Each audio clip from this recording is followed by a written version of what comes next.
সবাই এই গরিব নীলকে নীল চৌধুরী স্যার বলে ডাকছিল কেন? একজন সাধারণ ছেলের জীবন হঠাৎ করে এভাবে কিভাবে বদলে গেল?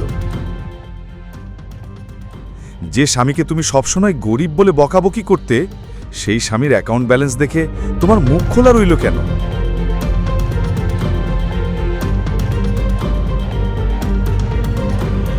কান খোল এবং মন দিয়ে শোন, তারপর আমার বাড়ি থেকে বেরিয়ে যাও।